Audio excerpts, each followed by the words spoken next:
We literally were washed out by a hurricane and lost pretty much everything. I can't remember. It was in Port Aransas, Texas, and it was Hurricane Celia. So we had 2 children, 1.5 and 2.5, and I was pregnant. Well, a friend of ours, Sam Wise, who was a psychiatrist here in Cambridge, who we had met in Baltimore, said, "Why don't you come to Cambridge?" And we're going. He said this before we ever went to Texas. "Come on down to Cambridge. You can work with us in psych work. You know, you're a nurse, Addie. We need you. You know, Dick's a social worker. We can put you, you know, we can work with you all this." When the hurricane hit, Sam and Kathy called us and said, "Do you think you might want to come to Cambridge now?" We came and we looked at Cambridge, and it looked like it would be a great place. You know, that was in 1970 then, and came to Cambridge, and people were wonderful. You know, we had we had a Bible study and prayer group that we moved right into, which was kind of our supportive family for the next 20 years. And we all met on a regular basis, you know, and did our prayer and Bible study and, you know, prayed for where the Lord would lead us next. But all of those members of that group were professional healthcare providers or in education. One was the superintendent of schools eventually. So we had a lot of opportunity to really be in psychiatric work at that time at State Hospital, and we kind of all worked there in one way or another. So I come with a very strong psychiatric, mental health, addiction background as a professional, and I've continued, best kept secret, I've continued with my fingers in that profession, maintaining, excuse me, my licensure and certification as an advanced practice nurse all through my career in the legislature, because I was doing both for many years. But I've maintained that activity locally. So I sit on the Healthy Families Board locally, and I sit on the Infants and Toddlers Committee. You know, when that funding comes down and they need a community person to be involved in that committee, I'm that representative. We have worked with what we call our LDAC. All counties have an LDAC, which is the local drug and alcohol council, where we bring all the judge does, or the health officer, or who's ever in charge of it, because they take turns, brings all of the professions together who might have anything to do with court or drug involvement. The integration had just occurred when we were here, and a lot of our babysitters were concerned at the time that they didn't have band uniforms at the high school. So we got involved with and created a band parents, because the band that was now integrated needed to have uniforms. So we worked with the local merchants to be able to get these, raise funds to be able to get these gold jackets and black pants. That was my first experience in community organizing. But then we began to work with a nucleus of people, either through our church or through the community, that worked on building relationships. So Evelyn Townsend, Octavine Saunders, Portia, Greg Meekins. Greg Meekins was with health planning and taught me everything I knew about health planning when I was involved in health planning. And, you know, again, all members that cross the communities that we always believed to continue to build those relationships. And then I was on the hospital board, which gave me a ticket to being on the Salewinds, on the Committee of 100, and then the Salewinds Committee. And then we worked to be able to develop the waterfront. We could never quite get the city and the county to agree. They just were like, you know, oil and water just couldn't shake it up and mix it at all, just this constant sparring. And people will say, well, I don't understand why it's language. Well, I know why it's language. You can't get people to work together. And there were many, many years in my role as a legislator, I thought, I am absolutely helpless. I cannot help anybody in a community if there is no vision, if there is no thought and planning to proposals, if there are no dreams. So I would have to work around that. So I would look for the dreamers. And we had a number of dreamers, you know, the dreamers for the development of the hospital property and the creation of Eastern Shore Hospital Center, and that was the biggest one. And then the Hyatt coming in. The visitor center was a real gamble after another. And I remember saying to, I think I said to Frank, no, I said, Frank, do not hang this up. I said, we've got to stay with this for the long haul, because I do believe it's going to happen, but don't give it up. It's been, what, 25 for sailwinds in the waterfront, and this would be the year. I mean, I'm a little disappointed I can't follow through at the Senate with the initiatives, because there are a number of big things we're going to be needing, but maybe not. We'll have to see how that goes, but that's a big piece of the puzzle. The revitalization of downtown is so critical. I mean, it's not easy being a mayor. It's not easy being in local government. I don't care what anybody says. Yeah.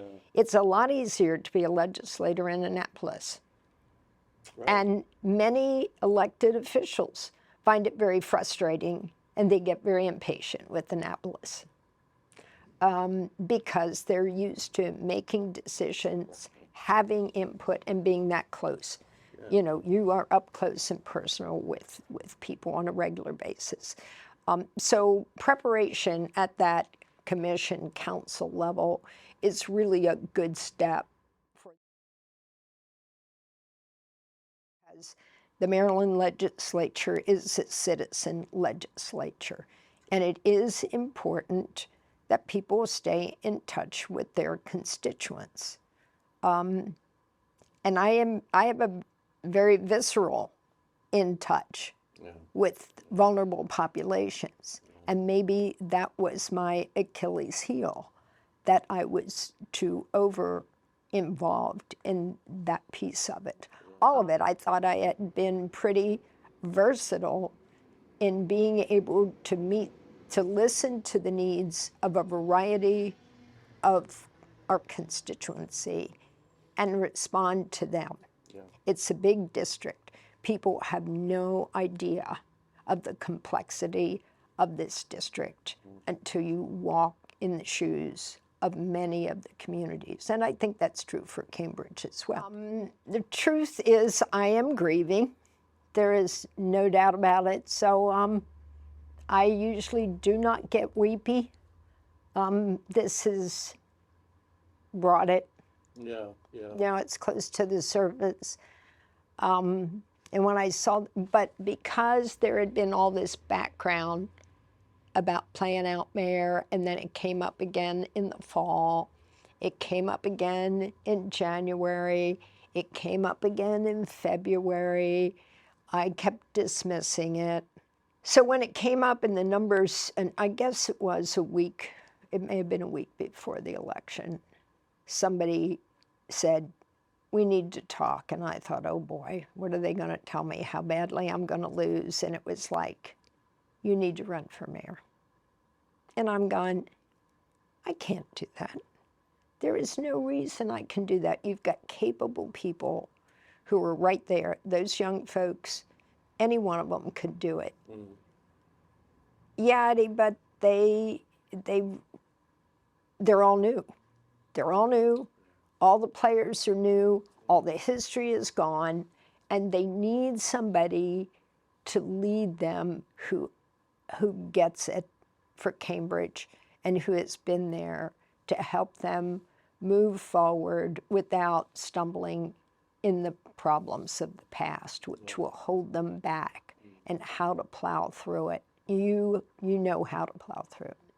The night before the election, somebody called and said, would you please think about this? Or, if you lose, will you think about this? And I'm gone, I need to win, or I need to do everything I can to win at this point in time. I'm tired. I can't think about this right now. I'm too anxious with the campaign. So the numbers started to come in, and I thought, oh boy, this is not going to be good. Somebody called me and said, would you please consider running for mayor? And I'm gone, it's too fresh, it's too fresh. Yeah. The next morning, Wednesday morning, I bet I had 5 or 6 phone calls. What about doing this? And I'm gone. So finally, it was like, please think about this. We really think you would be an asset to the team. Will you do this? And I said, I don't know how long, or what kind of grieving I'm gonna go through. I said, this is a major loss, and I'm gonna have to be dealing with that at the same time. And so I wanna make sure I'm doing, the right thing. So I'm not sure I fit in that mix. Yeah, but Addie, you bring something nobody else brings. You've got contacts, and you know the landscape up there, and you know how to navigate the departments, and you can tell us which pot of money we need to go to and who we need to go to if we have a problem along the way. That in and of itself is invaluable. We have nobody, and that's really true. There are very few people in Annapolis from Dorchester County or Cambridge on a regular basis, and it makes a big difference to have a presence in Annapolis. Yeah. Just to be there, either part of the social life or just meeting with some of the committee chairs and keeping those options open and being focused. You have to be focused. You have to have, what you want, and then you go for it. The next thing you know, the press starts. Well, they started before. They started with, have you ever thought about mayor? And I said, I'm not thinking about that. That's out of the question. And then that started all over again. And so I thought, well, I can only think and pray about it. So I did. Talked to my husband, and he goes, ooh, you'd be home. That's not a bad idea. And then I said, oh, well, I can't do this because the filing deadline is too soon. God thought the filing deadline was Friday. Yeah. So it was like, I can think about it till Friday, and I thought, there's no way I'll get this together. That's not going to happen. Yeah. So I said, Friday came, filing deadline. Said, oh, no, it's not. It's Tuesday. All right. Well, we want to move Cambridge forward, Dorchester's slogan is water moves us. I think we should be saying Cambridge moves us, whether it's Groove City, whether it's we've got a lot of water activity. We've got scooters running around town. We've got bikes. We're always moving. Even right here in Cambridge, and keeping that, but that means energy, and that's what we want.